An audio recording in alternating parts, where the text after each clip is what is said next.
Bonjour à toutes et à toutes.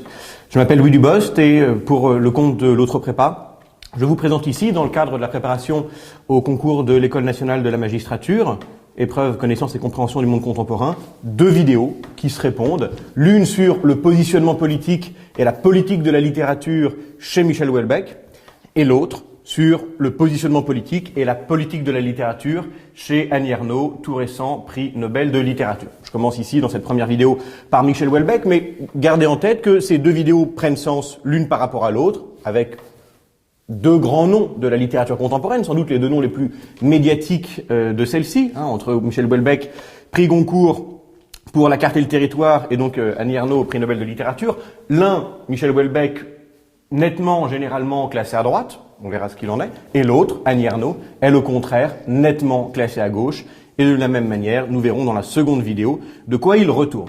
Donc commençons d'ores et déjà par Michel Houellebecq, donc écrivain, romancier, qui s'est fait connaître à partir de 1994 pour son roman Extension du domaine de la lutte, et dont le dernier roman, jusqu'à présent, au moment où est enregistrée cette vidéo en 2023, est Anéantir, paru en 2022. Et je mets cette première intervention sous le signe de deux vers du poète Charles d'Orléans, poète du XVe siècle, vers que reprend justement, c'est pas gratuit de ma part, que reprend Michel Houellebecq et qu'il met en exergue de son roman La Carte et le Territoire, roman qui a obtenu le prix Goncourt, qui, il me semble, est assez intéressant, même si en apparence il est peut-être le moins polémique des romans houellebecqiens, mais pour comprendre le rapport de Houellebecq à la politique. Voilà donc ce qu'écrit au XVe siècle Michel d'Orléans. Le monde, ouvrez les guillemets, le monde est ennuyé de moi, et moi, pareillement de lui. Le monde est ennuyé de moi, et moi, pareillement de lui. On a donc ici affaire à un distique qui, comme je vous le dis, ouvre le roman de 2010, La Carte et le Territoire. Et il se laisse à penser que dans ce simple distique, déjà, il y a beaucoup de Houellebecq qui se dévoilent, alors même que donc ces vers ont été écrits il y a maintenant bien des siècles.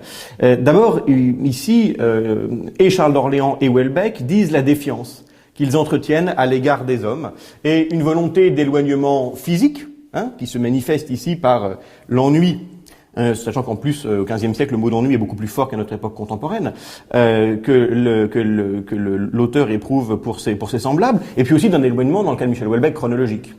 Il est absolument certain que pour un romancier qui veut parler de la société contemporaine, comme le fait Houellebecq, commencer par un vers qui date du XVe siècle, c'est très clairement la volonté ici de s'éloigner d'une époque qui suscite ennui, voire ici dégoût. Bon. Et effectivement, le monde, nous dit Michel Houellebecq, et ça, encore une fois, dès son premier texte, Extension du domaine de la lutte, dès son premier roman, prend la forme de ce qu'il appelle, déjà dans ce roman, un hypermarché social. C'est la formule qu'il utilise. Et clairement, l'écriture de Michel Houellebecq va se faire sous le signe d'une critique, mais d'une critique désenchantée, d'une critique fataliste du consumérisme. Aux yeux de Michel Houellebecq, les individus contemporains sont, et il le regrette, tout en sachant que l'âge d'or perdu ne sera jamais retrouvé, les individus contemporains sont déliés de toute communauté. Ils sont soumis à une concurrence effrénée, tant sur le terrain professionnel que sur le terrain sentimental, sexuel, amical. Ils sont condamnés, ces individus contemporains, à désirer toujours plus. Et ici, Michel Houellebecq, je ne rentre pas dans les détails, mais reprend les thèses du philosophe Michel Clouscar dans Mai 68 et l'idéologie du désir. Condamnés à désirer toujours plus, et ce désir de consommation, évidemment, est sécrété par un système politico-économique qui cherche à les faire consommer toujours davantage. Et plus les individus se sentent menacés par l'obsolescence précoce, plus ils ont peur de se révéler moins performants dans leur milieu professionnel, d'être moins performants en amour, d'avoir moins d'amis sur les réseaux sociaux, plus ils comblent cette peur d'obsolescence programmée par une consommation frénétique. Et c'est comme ça que l'analyse le critique littéraire Bernard Maris, dans son texte de 2014, Houellebecq économiste, il résume ce que je viens ici de vous expliquer un peu longuement dans cette formule. Ouvrez les guillemets, Bernard Maris, M-A-R-I-S. Aucun romancier n'avait aussi bien perçu l'essence du capitalisme. Aucun romancier n'avait aussi bien perçu l'essence du capitalisme fondée sur l'incertitude et l'angoisse. Ce que nous dit, fin de citation, ce que nous dit ici Bernard Maris, c'est que le système aux yeux de Houellebecq, le système capitaliste, doit inoculer de la peur au sein des individus, peur de manquer, peur de déchoir, peur de vieillir. Et cette peur ne peut être apaisée que par un désir de consommation. Consommation largement stérile d'ailleurs, hein. Consommation pour combler désespérément le néant, le nihilisme qui nous mine, et une consommation qui va évidemment générer du profit. Mais le profit n'est pas dans nos sociétés la conséquence d'une satisfaction obtenue. Non, le profit est la finalité même du capitalisme. Il est son auto-justification. Alors, cette première position ici étant présentée, on voit déjà une sorte de hiatus s'opérer. Comment Michel Houellebecq pourrait-il être cet écrivain que je qualifiais il y a un instant d'écrivain de droite, réactionnaire, et on sera évidemment amené aussi à aborder cette question-là, alors même pourtant qu'il semble que toute sa ligne politico-littéraire se situe sous l'angle de la critique du capitalisme, généralement plutôt posture attribuée à la droite. Et effectivement, comme le reconnaît bien le chercheur, le maître de conférence au CNRS, le directeur de recherche au CNRS, je cherchais l'expression, Alexandre Geffen, G-E-F-E-N, dans un article paru en 2022, rédigé en 2022, Houellebecq et la post-politique, parler, je cite ici Alexandre Geffen, parler des positions politiques de l'œuvre de Michel Houellebecq pose un vrai problème théorique et une série de questions. Bref, le rapport que Houellebecq entretient aux politiques est un rapport complexe, ce qui vient ici légèrement troubler l'attribution de l'épithète écrivain de droite, écrivain réactionnaire qu'on pouvait accorder dans un premier temps à Michel Houellebecq. Et pour aller plus avant, pour comprendre exactement en quoi consiste la ligne politique de Houellebecq et en quoi cette ligne politique de Houellebecq s'exprime littérairement, je vais principalement, et je vous incite à le faire dans vos copies, principalement m'appuyer sur deux ouvrages qui sont parus justement en 2022, donc très récents, et qui me semblent à mon avis faire assez efficacement le tour de la question. Le premier, c'est l'ouvrage, en fait, qui est une thèse qui a été éditée de Vincent Berthelier, B-E-R-T-H-E-L-I-E-R, titré « Le style réactionnaire » de Maurras à Houellebecq, donc de ce théoricien du nationalisme intégral antisémite et qui vit l'arrivée de Pétain après la débâcle française en 1940 comme une divine surprise, jusqu'à Michel Houellebecq. Vous voyez qu'ici, il y a très clairement une filiation infamante. Et le deuxième ouvrage, qui lui est nettement plus pro-Houellebecq, autant Vincent Berthelier a une ligne généralement critique, autant ce deuxième ouvrage, lui, clairement, est, sinon agéographique, tout du moins louangeur. Ce deuxième ouvrage, c'est tout simplement Houellebecq politique de Christian Authier, A-U-T-H-I-E-R. Et une fois ceci posé, essayons de voir un peu quels sont les problèmes que pose généralement de toute façon la question du rapport entre la politique et la littérature. D'abord, est-ce que les prises de position publiques d'un auteur, tenues dans les journaux, les interviews, ou réunies dans des essais, dans le cas de Michel Houellebecq, tout particulièrement dans deux essais sur lesquels je me suis appuyé pour faire ce cours, Intervention 1, paru en 1998, et Intervention 2, paru en 2009, est-ce que donc ces prises de position publiques, qui ensuite vont, surtout chez Houellebecq, se multiplier dans des revues effectivement réactionnaires, que ce soit Valeurs Actuelles, franchement de droite, ou Front Populaire, revue de Michel Onfray qui défend des positions polémiques et populistes. Est-ce que donc ces prises de position publiques font partie de son œuvre? Est-ce qu'on peut donc indexer l'œuvre littéraire au sens strict de Michel Houellebecq sur les prises de position publiques de l'auteur? Ou est-ce qu'au contraire, on peut totalement aborder l'œuvre de Michel Houellebecq, ses romans, ici entendu, donc de extension du domaine de la lutte jusqu'à anéantir, en ignorant complètement ou en faisant mine d'ignorer complètement les prises de position politique de leur auteur? Et ces questions-là, et qui sont évidemment complexes, fondamentalement, qu'est-ce qu'une œuvre? Et ensuite, est-ce qu'une œuvre se laisse contaminer par des paratextes, a été abordée ici par une universitaire qui a été beaucoup invitée dans le débat public ces derniers temps, notamment pour parler d'Annie Ernaux, c'était pas un hasard, qui s'appelle Gisèle Sapiro, S-A-P-I-R-O, dans un ouvrage donc de 2020, encore tout récent, qui est titré « Peut-on dissocier l'œuvre de l'auteur ?» Et ce que se demande Gisèle Sapiro, c'est, sans forcément penser d'ailleurs à Houellebecq, mais on peut totalement le projeter sur le romancier, c'est est-ce que un romancier d'extrême droite, par exemple, peut écrire une œuvre de gauche? Céline, par exemple, Louis-Ferdinand Céline, Voyage au bout de la nuit 1932, Mort à crédit 1936. Bon. Est-ce que Céline, connue pour son antisémitisme, sa collaboration pendant la Deuxième Guerre mondiale,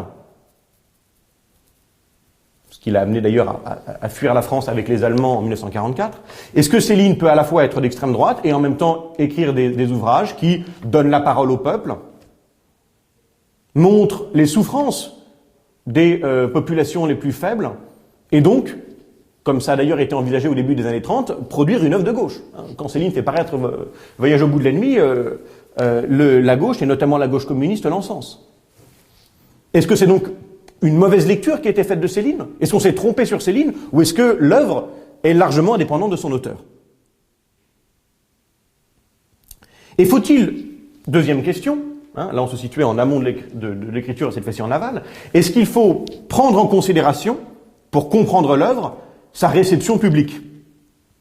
Il est certain, par exemple, que Soumission, peut-être aujourd'hui l'ouvrage le plus polémique de Michel Houellebecq, un ouvrage en 2015 d'anticipation qui envisage qu'au deuxième tour d'une élection présidentielle, Marine Le Pen affronte un candidat islamiste derrière lequel toute la gauche s'est rangée, candidat islamiste finalement qui remporte les élections, et la France devient une république islamique.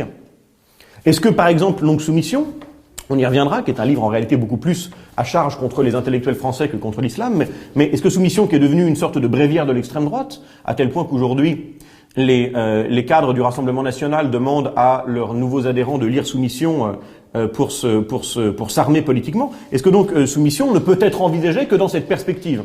Ou est-ce qu'on peut au contraire lire Soumission en ignorant qu'il donne des armes à des formations politiques qu'on qualifiera de contestataires? Et ce sont des questions, à mon avis, et celui de Gisèle Sapiro, qui en l'occurrence tout de même compte bien davantage, qu'il est difficile de ne pas se poser aujourd'hui, alors que nous demandons constamment aux artistes de prendre position. On les somme d'avoir une posture morale, politique. Et donc, à partir de là, eh bien évidemment, les propos d'un auteur, même les propos annexes, les amitiés avouées d'un auteur. Tout le monde sait que Michel Houellebecq est ami avec Nicolas Sarkozy. Les votes d'un auteur. Michel Houellebecq a annoncé qu'il avait voté dès le premier tour Emmanuel Macron en 2022. Ses origines, voire même ce que Alexandre Geffen appelle son inconscient social. Pas inintéressant de savoir que Michel Houellebecq n'est pas né en métropole, mais à La Réunion. Pas innocent de savoir que la mère de Michel Houellebecq s'est convertie à l'islam. Bref, tout ça, en réalité, vient densifier, expliquer, faire comprendre le message politique de l'œuvre, qui ne se limite donc pas strictement au texte même, à la chair même du roman.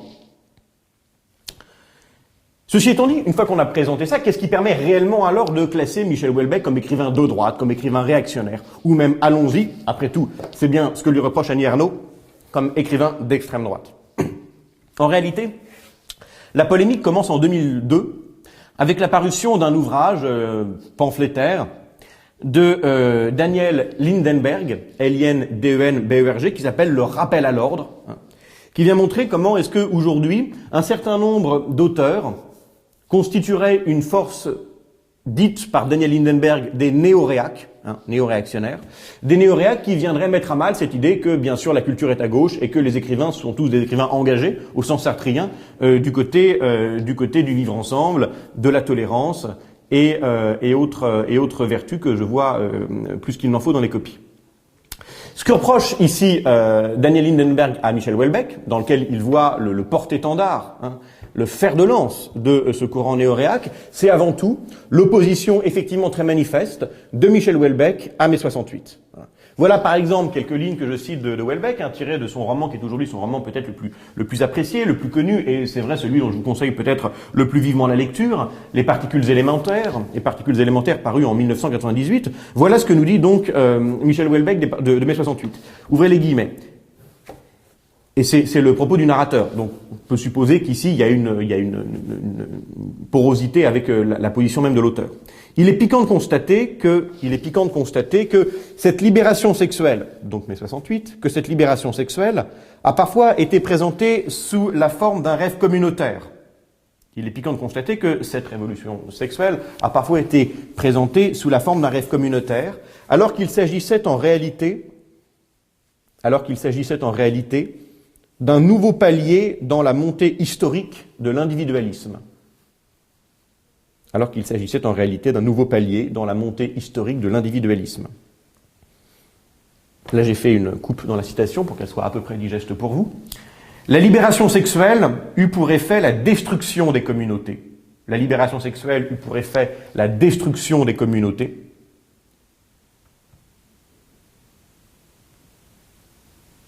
Là, Michel Houellebecq pense notamment au couple, à la famille. Les dernières, nous dit-il, les dernières à séparer l'individu du marché. Fin de citation. Là encore, Michel Clouscar constituerait sans doute une clé pour comprendre l'œuvre de Michel Houellebecq. Mais ce qu'il nous dit ici, c'est que la mise en cause du couple bigame, traditionnel, stable, et de la famille, perçue avec mai 68 comme une cellule d'oppression, a pour principale utilité, aux yeux du capitalisme, de laisser l'individu seul et nu face au marché, et de condamner l'individu comme seul dernier comportement social viable à être un consommateur. Bref, mai 68, mais ça fait complètement écho avec ce que je vous disais il y a un instant, ouvre un âge que Alexandre Geffen, dans l'article que je vous citais tout à l'heure, appelle l'ère de la déliaison. On délie les individus entre eux aux communautés fortes, des couples, des familles d'hier. On substitue simplement des individus totalement atomisés, des particules élémentaires, abandonnés les unes aux autres et en réalité livrés à ce qui les dépasse et ce qui les dévore, c'est-à-dire l'ordre du marché, un ordre économique fondé sur une concurrence prédatrice qui atteint absolument tous les domaines sans exception de la vie sociale. On a donc affaire à une extension, sous le signe donc du libéralisme, une extension du domaine de la lutte, pour reprendre le titre ici du premier roman de Michel Houellebecq, qui nous dit que cette lutte, qui était auparavant évidemment la lutte des classes et qui se déroulait sur un terrain strictement économique et strictement professionnel, eh bien cette lutte désormais atteint absolument toutes les strates de la vie sociale. Métastase dans toute la société. Et tout particulièrement s'il y a, nous dit Michel Houellebecq dans ce premier roman, Extension du domaine de la lutte, un domaine qui a été gagné par le règne de la concurrence généralisée, c'est le terrain de la concurrence sexuelle. Comment des hommes, c'est l'histoire du roman, vont réussir à séduire une femme. Et la manière donc dont ces hommes sont sélectionnés par cette femme à des fins de strict accouplement sexuel, ces moyens sont exactement les mêmes qui vont justifier qu'un employeur, qu'un chasseur de tête, décide de garder un salarié plutôt qu'un autre.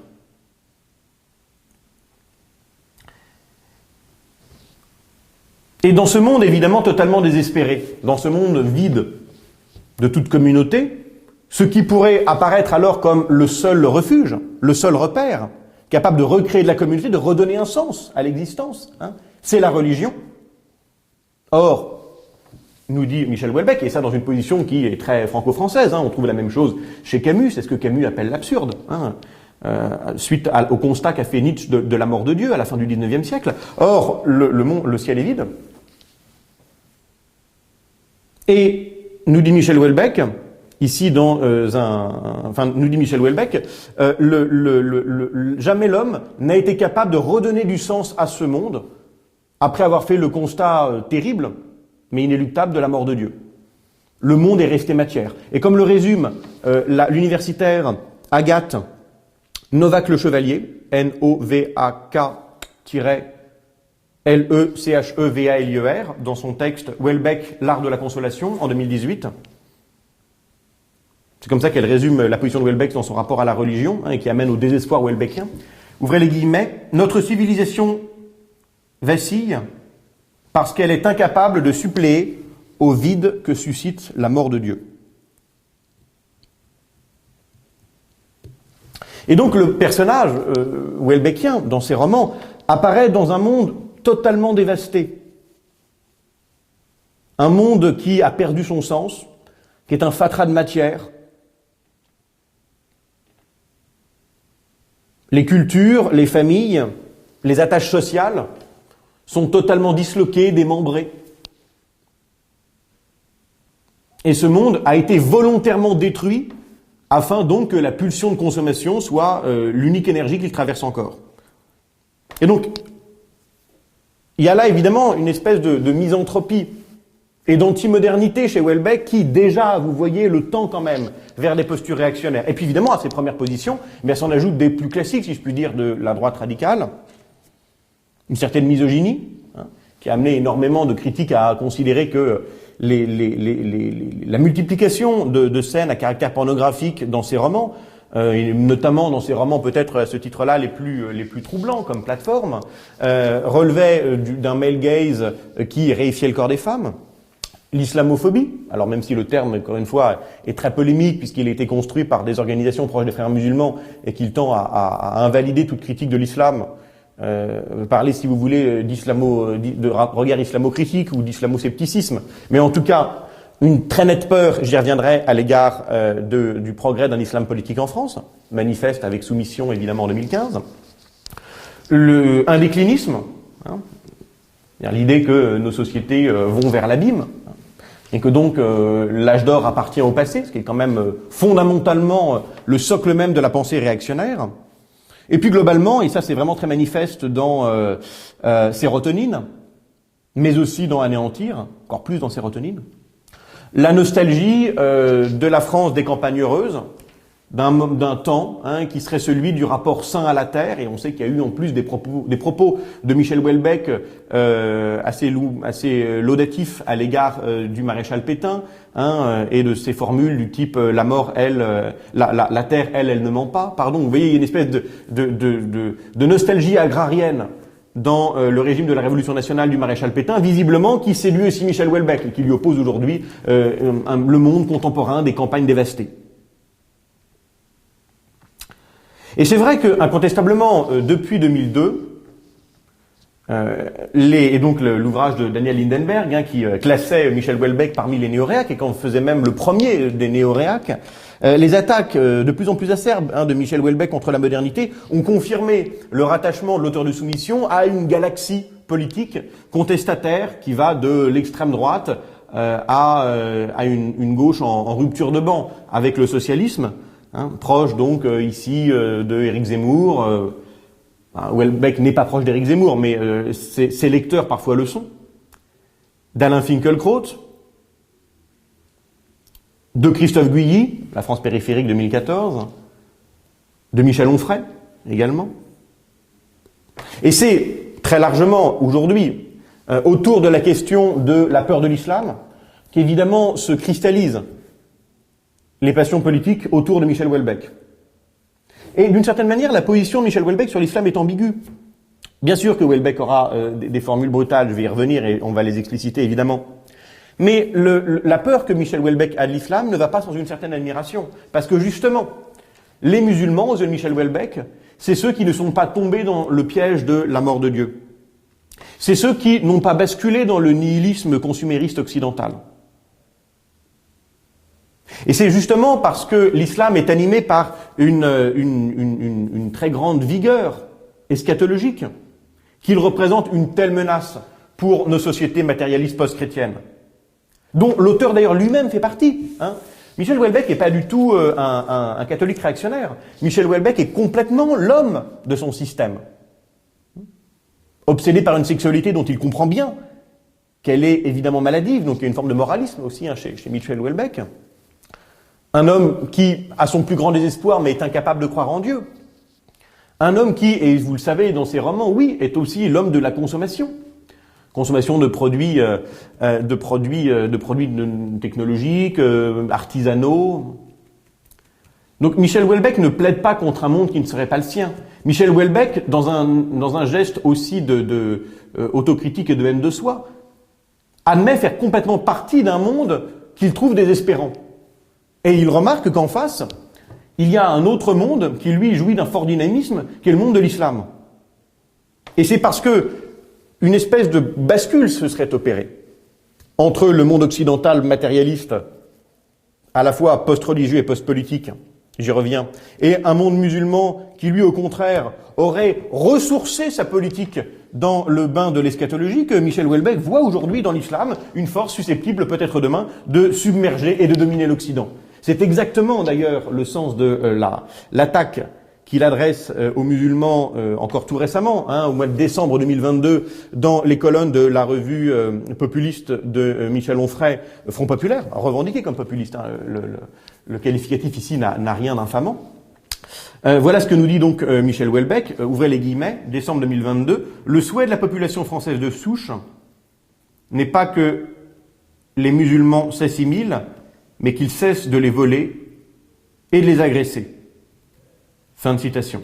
Et dans cette même discussion avec Michel Onfray, Michel Houellebecq envisagera que les Occidentaux non musulmans opèrent ce qu'il appelle des Bataclans à l'envers, s'en prenant alors, lorsque l'islam aura définitivement dominé, s'en prenant aux lieux de culte et aux représentants de l'islam. Et Michel Houellebecq envisage que, tout simplement, les musulmans, s'ils sont incapables aujourd'hui d'accepter la loi commune, doivent tout simplement quitter le territoire. Évidemment, posture qu'on pourra, à mon avis, tout du moins, qualifier d'intolérable, et posture qui peuvent rattacher Michel Houellebecq, même s'il ne s'en est jamais revendiqué, mais à une adhésion aux théories du grand remplacement de Renaud Camus, formulée en 2011. Et la violence de l'attaque de Michel Houellebecq est telle que le recteur de la Grande Mosquée de Paris, Chem Eddine Hafiz, H-A-F-I-Z, avait même envisagé de porter plainte pour incitation à la haine. Donc fin 2022, ce qui n'est pas anodin, parce que 2022, c'est tout juste 20 ans après une première relaxe dont avait bénéficié Michel Houellebecq devant le tribunal de grande instance de Paris pour avoir déclaré l'année précédente, donc en 2001, dans le magazine Lire que, je le cite ici, l'islam est, ouvrez les guillemets, nous disait-il, la religion la plus con, et, autre citation, que sa nature serait de soumettre, de islam, soumission, musulman, le soumis à Dieu. Voilà. Et Michel Houellebecq, évidemment, fait mine de penser que la soumission attendue du croyant à Dieu induit aussi la soumission des non-musulmans au règne de l'islam, au règne politique de l'islam. Jouons donc ici sur l'analogie. Donc, relax en 2002, et à nouveau, sur un même terrain, le recteur de la Grande Mosquée de Paris envisageait en décembre 2022 de porter plainte avant qu'une entrevue organisée en début 2023 avec Michel Houellebecq, grâce au grand rabbin de France, permette ici de débaucher le début, sinon d'une réconciliation, tout du moins d'une compréhension mutuelle. Et donc, évidemment, si on s'arrête à ça, on en conclut que Michel Houellebecq serait aussi bien dans ses textes annexes, ses paratextes, ses entretiens, ses interviews, ses essais, que dans la chair de ses romans, un romancier, un écrivain rétrograde, aux lignes identitaires et rattachable, pour le dire un peu rapidement, à l'extrême droite. C'est d'ailleurs aujourd'hui, et à mon avis c'est dommage d'en rester là, mais c'est la position par exemple adoptée par un Laurent Geoffrin dans les colonnes de Libération, qui nous dit, alors là, donc c'est la critique que Laurent Geoffrin fait du roman Soumission de 2015. Voilà ce qui nous. La citation est un peu longue, évidemment. De toute façon, dans une copie, vous la coupez et vous récupérez les mots qui vous intéressent le plus. Voilà. Ce que nous dit Laurent Geoffrin, c'est que, je le cite, donc soumission, ouvrez les guillemets, adoube les idées du Front National. On est encore à l'époque du Front National et pas du Rassemblement. Adoube les idées du Front National, ou bien celles d'Éric Zemmour. Comme quoi, il était déjà connu pour ses engagements bien avant sa présentation à la campagne politique. Au cœur de l'élite intellectuelle. Donc, soumission, adoube les idées du Front National ou bien celles d'Éric Zemmour au cœur de l'élite intellectuelle. Signée d'une idole de la critique, elle leur donne la reconnaissance qui leur manquait dans le quadrilatère royal de l'édition française. En un mot, vous pouvez peut-être garder cette formule, en un mot, elle, donc en l'occurrence la position de Michel Houellebecq, elle permet de chauffer la place de Marine Le Pen au Café de Flore, du nom donc de ce fameux café littéraire parisien où tous les ans on remet le prix Renaudot. En un mot, elle permet de chauffer la place de Marine Le Pen au Café de Flore. Bref, Marine Le Pen, nous dit Laurent Geoffrin jusqu'à présent, était enfermée dans les caves de la vie politique, et elle atteindrait grâce à soumission de Michel Houellebecq, enfin le prestige des lettres. Elle bénéficierait, puisqu'il est d'ailleurs question de Marine Le Pen, qui est un personnage du roman Soumission, elle bénéficierait alors d'une aura intellectuelle offerte par celui que tout le monde s'entend, à gauche comme à droite, pour reconnaître comme un grand écrivain. Mais à mon avis, c'est une position ici un peu rapide et un peu polémique que celle de Laurent Geoffrin. Parce qu'en réalité, Michel Houellebecq n'a jamais été engagé politiquement. D'ailleurs, il appelle à voter, il appelle pas à voter, mais il annonce voter dès le premier tour Emmanuel Macron en 2022. On est donc quand même assez loin des terres sur lesquelles il semblait jusqu'à présent braconner. Bien sûr qu'il peut y avoir un aspect xénophobe et réactionnaire chez Michel Houellebecq, mais pas tellement. C'est d'ailleurs la position d'Alexandre Geffen, et je pense qu'elle est assez intéressante, pas tellement pour inviter à s'engager politiquement du côté de l'extrême droite, plutôt pour reconnaître l'inutilité de toute forme d'engagement, l'inutilité de toute forme de politique. Voilà pourquoi Alexandre Geffen parle de la position de Michel Houellebecq comme d'une position post-politique. Et d'ailleurs, Michel Houellebecq prend soin de brouiller les cartes. Comme le reconnaît bien dans un ouvrage qui a été aussi publié en 2022, donc vous voyez, il y a une grosse actualité Houellebecq, aussi parce qu'on pensait que Houellebecq allait obtenir le prix Nobel, et qu'ici, bien des auteurs s'étaient positionnés en publiant sur lui en 2022. D'où la rivalité aussi avec Annie Ernaux. Et il y a un brouillage voulu par Michel Houellebecq qui refuse de se laisser enfermer dans un camp politique. Mais pas par lâcheté, pas par tiédeur non plus, simplement parce que, d'une certaine manière, Michel Houellebecq est trop désespéré pour l'extrême droite. Michel Houellebecq ne croit pas à la possibilité d'un sursaut. Michel Houellebecq, tout simplement, ne croit plus du tout au monde dans lequel on vit. Michel Houellebecq pense que la société, aujourd'hui occidentale, est une société morte, comme une dent qui a été dévitalisée. Et c'est donc ce qui est expliqué par ce brouillage politique par le critique suisse Raphaël Baroni, B-A-R-O-N-I, dans son essai de 2022, Lire Houellebecq, essai de critique polyphonique. Lire Houellebecq, sous-titré, essai, E2SAI, de critique polyphonique. Et le titre, d'une certaine manière, ici, est programmatique. Ce que nous dit Baroni, c'est que il y a une polyphonie chez Houellebecq. Il y a plusieurs voix qui s'expriment. Ce qui est d'ailleurs une des caractéristiques qu'on va retrouver chez Annie Ernaux. Et qu'il n'est pas évident de pouvoir attribuer la position de l'homme Michel Houellebecq à celle d'un de ses personnages, ou même d'une des postures changeantes adoptées par Michel Houellebecq au fil des ans.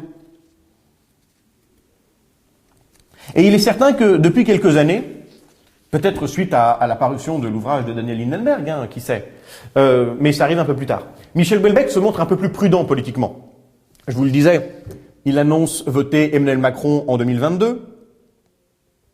Il envisage dans certains de ses romans l'hypothèse d'un couple contemporain heureux. Il va même, dans Anéantir en 2022, jusqu'à supposer que peut-être la France pourrait connaître un nouveau printemps économique sous le patronage à ses yeux bienfaisant de Bruno Le Maire, qui est un des personnages d'Anéantir et donc auquel Michel Houellebecq tire son chapeau, alors que, à l'inverse, si vous avez lu Anéantir, vous vous souvenez que le portrait qui est dressé d'Éric Zemmour, dont on pourrait penser Michel Houellebecq assez proche, est quand même plutôt à charge. Et ne peut en aucun cas être perçu comme un appel au vote. En fait, c'est pas tellement que Michel Houellebecq renonce à la polémique, il l'a encore montré, et à mon avis, malheureusement, en décembre 2022. Mais c'est plutôt que il prend soin, c'est ça la dimension polyphonique de son œuvre, de construire un édifice romanesque qui résiste à l'interprétation univoque. Et c'est en ça qu'est la littérature. La littérature, évidemment, à la différence d'un langage purement transitif, là je suis en train de vous parler, j'essaie d'être le plus clair possible, j'essaie de ne pas avoir d'ambiguïté dans mes paroles, pour que vous soyez capable de les répercuter, de les intégrer dans vos propres réflexions.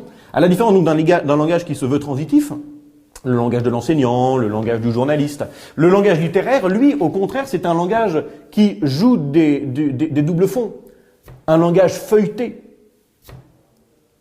polyphonique, plurivoque. Et c'est ça que fait Michel Houellebecq ici. Il refuse, parce qu'il se veut écrivain, et non simplement écrivant, pour reprendre la fameuse distinction de Roland Barthes entre les véritables écrivains qui justement refusent la simplicité du discours et les écrivains qui réduisent, ce que je fais en ce moment, qui réduisent le discours simplement à une pure transitivité, eh bien ils refusent de se laisser embrigader dans un camp. Et donc ils jouent sur la polyphonie de ces personnages.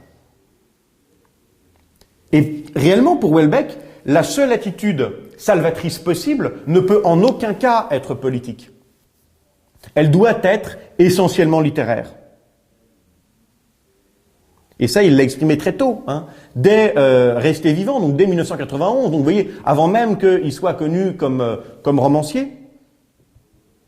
Voilà ce qu'il nous dit, ouvrez les guillemets, donc Rester vivant. Chaque individu est en mesure de produire en lui-même une sorte de révolution froide. Chaque individu est en mesure de produire en lui-même une sorte de révolution froide en se plaçant pour un instant en dehors du flux informatif publicitaire. C'est très facile à faire, continue-t-il. C'est très facile à faire.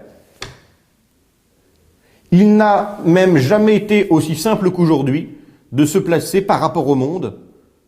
Il n'a jamais été aussi simple qu'aujourd'hui de se placer par rapport au monde dans une position esthétique. Et c'est là l'essentiel. Dans une position esthétique. 2 points. Il suffit de faire un pas de côté. Et je trouve que c'est évidemment très très fort parce que à la densité, à la complexité du système capitaliste et consumériste, Houellebecq n'oppose pas la complexité de doctrine politique. Au contraire, il les balaie d'un revers de la main. Ni réaction, ni révolution pour Houellebecq. Ni doctrine. Il suffit d'une certaine manière de faire un pas de côté, il suffit d'ouvrir un livre. Et la gratuité même du geste littéraire ici vient mettre en péril, en échec, le projet consumériste de consommation à outrance. Et c'est comme ça que le comprend aussi Alexandre Geffen, qui résume ici cette position, exprimée donc par Houellebecq précédemment, en nous disant, et c'est à mon avis pas là le moindre des paradoxes d'un Michel Houellebecq qu'il faut évidemment lire et qui est évidemment un grand écrivain.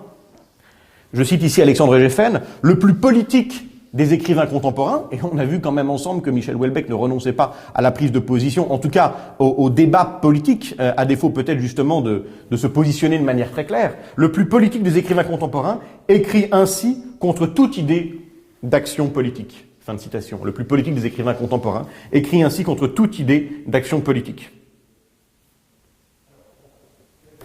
Un engagement à droite, comme un engagement à gauche, d'ailleurs, aux yeux de Michel Houellebecq, est complètement frappé d'inanité.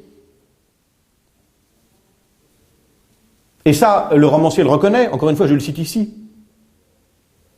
La dissolution, donc Michel Houellebecq toujours, la dissolution progressive au fil des siècles des structures sociales et familiales, entre parenthèses, confortée et aboutie en mai 68, la dissolution progressive au fil des siècles des structures sociales et familiales, fruit du capitalisme, la tendance croissante des individus à se percevoir comme des particules isolées. On comprend plus que jamais le titre de particules élémentaires pour son texte de 98. La tendance croissante des individus à se percevoir comme des particules isolées rend bien sûr, conclut Michel Houellebecq comme un coup près, rend bien sûr inapplicable la moindre solution politique. Fin de citation. Donc la posture de Michel Houellebecq, c'est une posture de retrait du politique et de refuge dans un espace proprement post-politique. C'est pas une attitude purement d'esthète. Encore une fois, Michel Houellebecq a montré qu'il était capable parfois de rentrer dans le débat public. Mais les prises de position ne peuvent être que ponctuelles et pas faire système. Par exemple, Michel Houellebecq est très engagé contre l'euthanasie.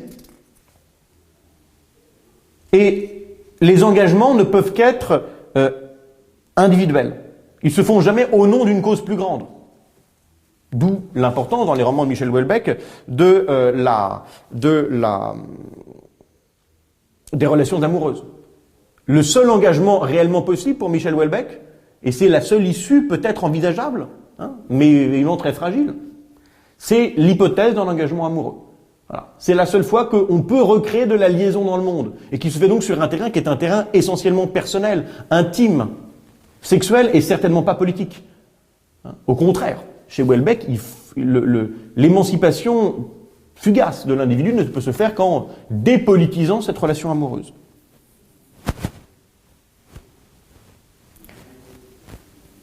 Et dans cette perspective, l'idée même d'un salut, d'une prise de position salutaire est complètement nulle et non avenue. Et on le voit particulièrement dans un roman de Michel Houellebecq, donc qui est La Clarté et le territoire, qui est un roman un peu désespéré, où il nous est dit que, je le cite ici, l'anéantissement, donc La Clarté et le territoire, ouvrez les guillemets, l'anéantissement généralisé de l'espèce humaine. Là, je coupe la citation, mais cet anéantissement généralisé est atteint par l'intensification du capitalisme, lequel est, c'est comme ça que le définit Michel Houellebecq, ouvrez les guillemets, dans son principe, un état de guerre permanent. Et cet état de guerre permanent, qu'est le capitalisme, évidemment, ne peut que mener notre société occidentale à sa perte. Et à la fin de La Clarté et le territoire, pour ceux qui l'ont lu, vous savez qu'il ne reste plus que, ouvrez les guillemets, l'immensité végétale qui s'étend à l'infini. Immensité végétale qui peut être éventuellement la promesse d'un renouveau, pourquoi pas, s'il y a du végétal, c'est qu'il y a de la vie. Mais cette vie ne peut être envisagée qu'au détriment des sociétés humaines, en tout cas des sociétés occidentales. Et c'est comme ça que Houellebecq termine son roman, ouvrez les guillemets, le triomphe de la végétation est total. Le triomphe de la végétation est total. À la fin de La Clarté et le territoire, le triomphe du marché est total. Le triomphe de la végétation est total, parce que le marché a conduit les sociétés occidentales à la mort, et que l'art, évidemment, dans une posture à la fois sublime mais en même temps dérisoire, n'est pas parvenu à infléchir la courbe du marché. Alors, si la politique est à ce point désespérée, c'est qu'il reste la littérature. Mais pas pour sauver une société dans son ensemble. Elle est condamnée. En revanche, pour faire le constat peut-être de la malfaisance de certaines économies, et pour permettre un espace à soi, qui est un espace de résistance. Et c'est là peut-être déjà qu'il y a une première opposition entre Michel Houellebecq et Annie Ernaux. Parce que Annie Ernaux, on le verra dans la deuxième vidéo, croit beaucoup à la possibilité d'une collaboration réciproque entre la littérature romanesque et les sciences humaines, notamment la sociologie. Le texte d'Annie Ernaux est nourri des thèses du sociologue Pierre Bourdieu. Alors qu'au contraire, Michel Houellebecq, justement parce qu'il est l'homme qui refuse de faire système, parce qu'il refuse d'inféoder la littérature à un camp politique et un discours transitif, le discours de la sociologie doit être transitif, comme tout discours scientifique, eh bien, Michel Houellebecq, lui, ne ménage pas ses coups à l'égard de ce qu'il appelle, dans Sortir du XXe siècle, un article qui a été publié en 2002 dans la Nouvelle Revue Française, Sortir du XXe siècle, les marxistes, ouvrez les guillemets, marxistes, existentialistes, anarchistes et gauchistes. Fin de citation. Et on voit ici que les attaques de Michel Houellebecq contre la gauche sont pas tellement, enfin, en tout cas, c'est pas le plus intéressant, des attaques contre des prises de position sur les grandes questions, disons électorales, l'identité, l'immigration, la place des femmes. C'est pas tellement ça qui est intéressant. Le vrai reproche que Michel Houellebecq adresse à la gauche, c'est en fait un reproche littéraire. Ce que déplore Michel Houellebecq, c'est justement que la gauche, avec Jean-Paul Sartre en 1948, a sécrété des générations d'écrivains engagés, c'est-à-dire des générations d'écrivains à la plume serve, qui mettaient leur plume au service d'une idéologie, qui renonçaient alors à la plurivocité de la langue au profit d'une langue dont l'efficacité devait être une efficacité militante. À l'inverse, Michel Houellebecq, lui, plaide pour le roman. Mais pas tellement, mais justement pas le nouveau roman tel qu'il a pu être un roman sans personnage, un roman sec, vide, tel qu'il a pu, après la Deuxième Guerre mondiale, émerger, justement à gauche. Non, chez Michel Houellebecq, et donc vous voyez que la posture de Michel Houellebecq en cela est aussi une posture réactionnaire. Le vrai roman réaliste, c'est le roman balzacien.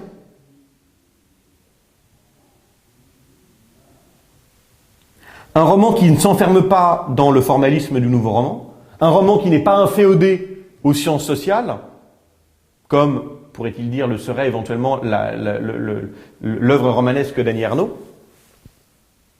Un roman, justement, qui croit qu'il y a un pas de côté qu'on peut faire avec la société, que ce pas de côté n'est pas un abandon de la société, permet de l'analyser, de l'étudier, d'en montrer les rouages, mais certainement pas simplement une collaboration avec le monde, ne serait-ce qu'une collaboration au service d'une opposition. Et c'est pour ça qu'à mon avis, il faut relire Soumission dans cette perspective, le roman de 2015. Soumission n'est pas tellement un roman contre les musulmans. Encore une fois, je vous ai dit à quel point la posture de Michel Houellebecq à l'égard de l'islam était ambiguë, faite de peur et en même temps de fascination. S'il y a une vraie charge dans Soumission, elle est à l'égard des universitaires. C'est la faillite de l'université française, de cette gauche universitaire que dénonce ici Michel Houellebecq, avec un personnage principal qui s'appelle François.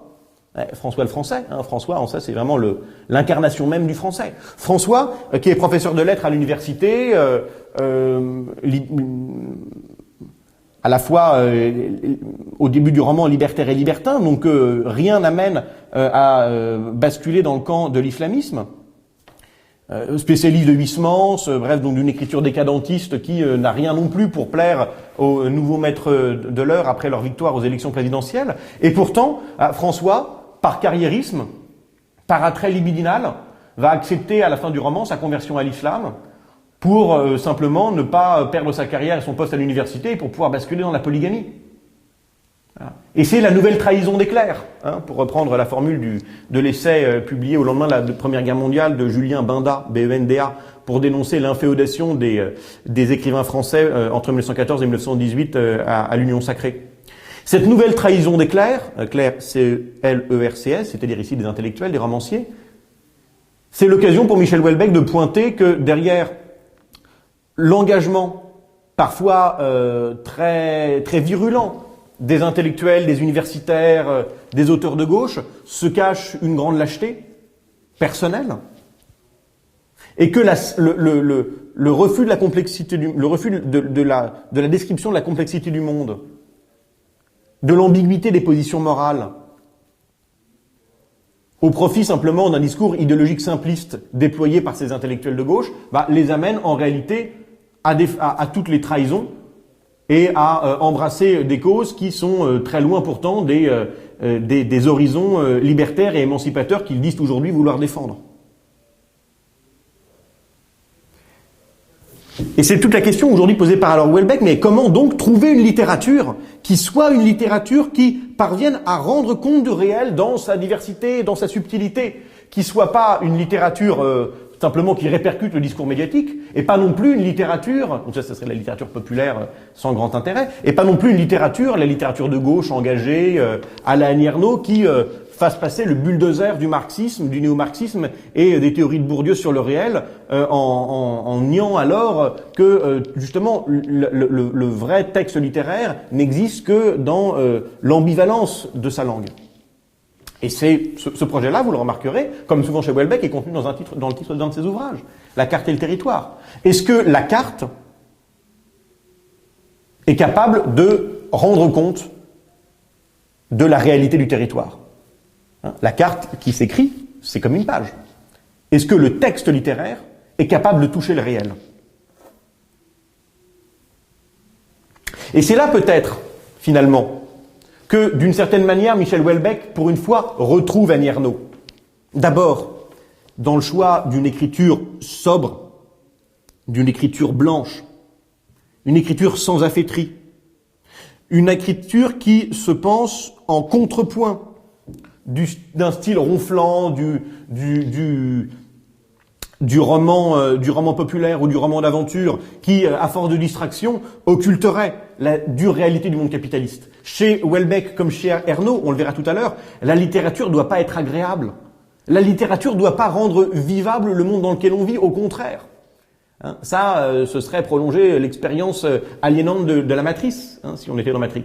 Au contraire, la littérature doit, chez Ernaux comme chez Houellebecq, cette fois-ci, perforer l'illusion du monde pour en montrer derrière les rouages et les violences cachées.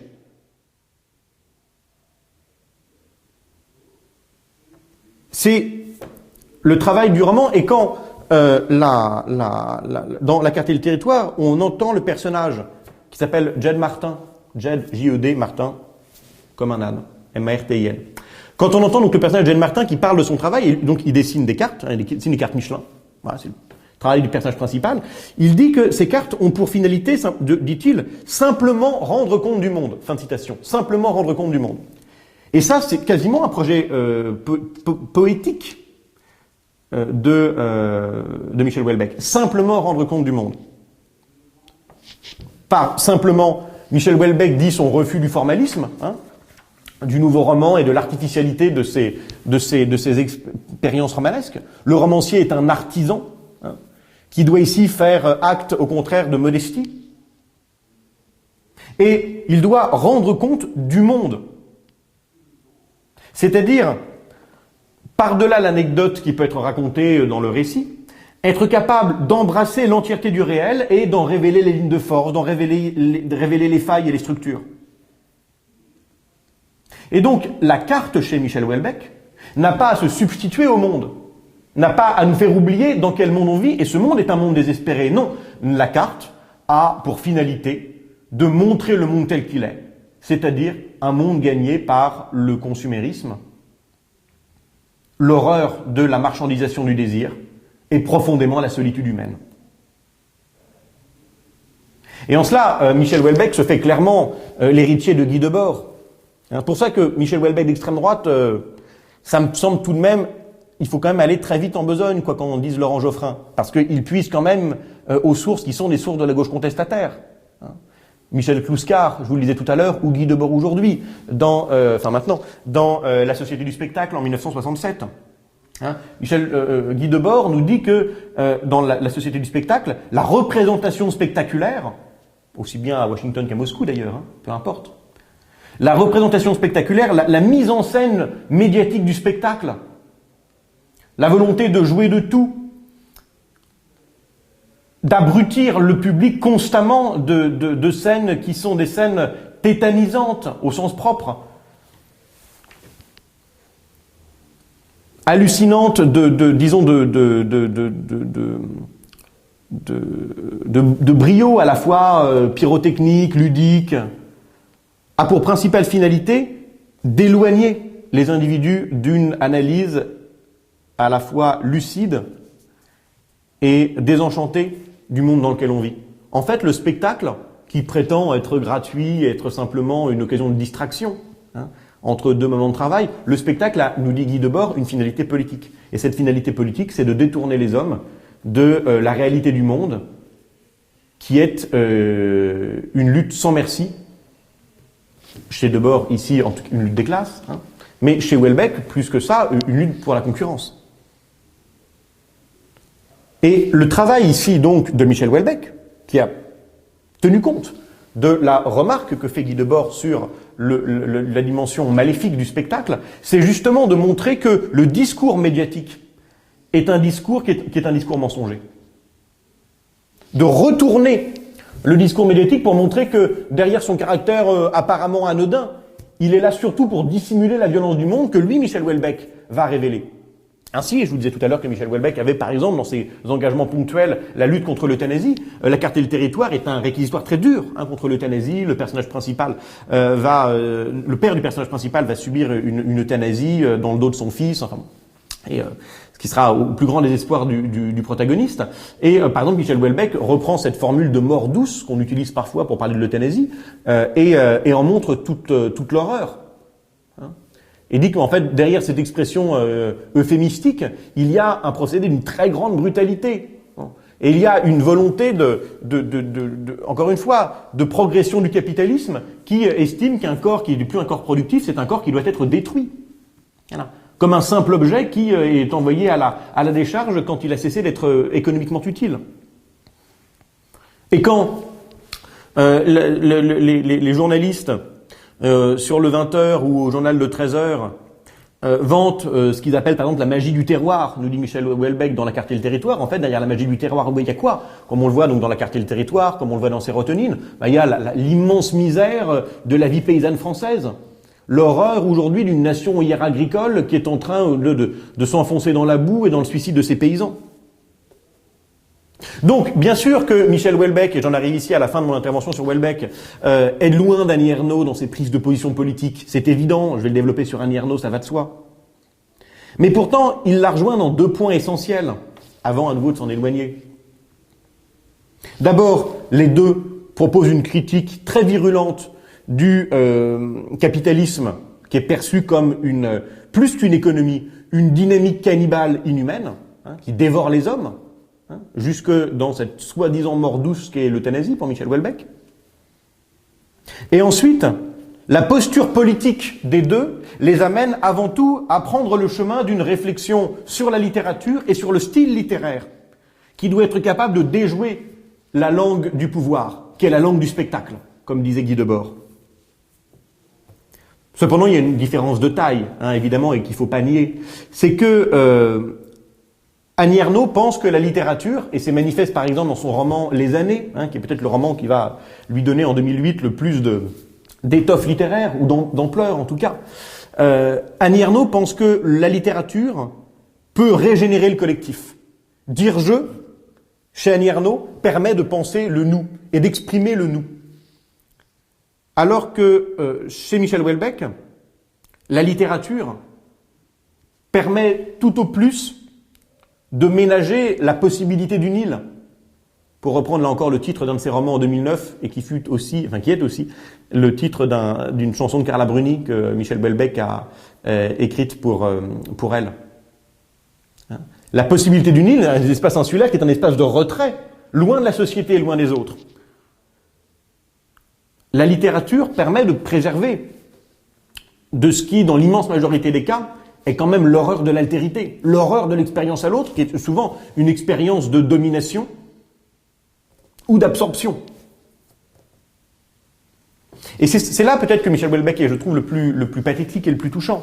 C'est que celui qui a fait une critique radicale de l'individualisme néolibéral est en même temps l'enfant tragique de cet individualisme néolibéral.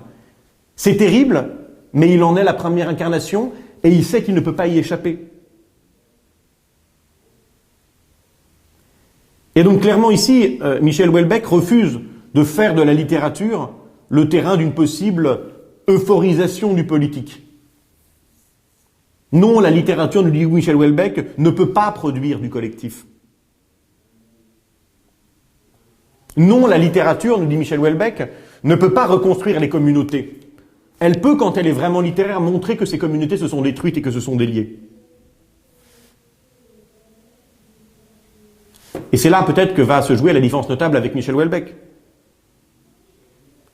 C'est-à-dire que plutôt qu'une politique de la littérature, ce qui va être envisagé par Annie Ernaux, Michel Houellebecq, lui, préfère la contemplation du désastre du post-politique, pour terminer ici avec Alexandre Geffen, d'un monde dans lequel le politique, la cité n'existe plus, et où existent simplement des êtres isolés, des individus qui à la fois sont désespérés de solitude, et en même temps qui ont fait de la solitude la dernière possibilité d'une île capable de préserver leur intégrité.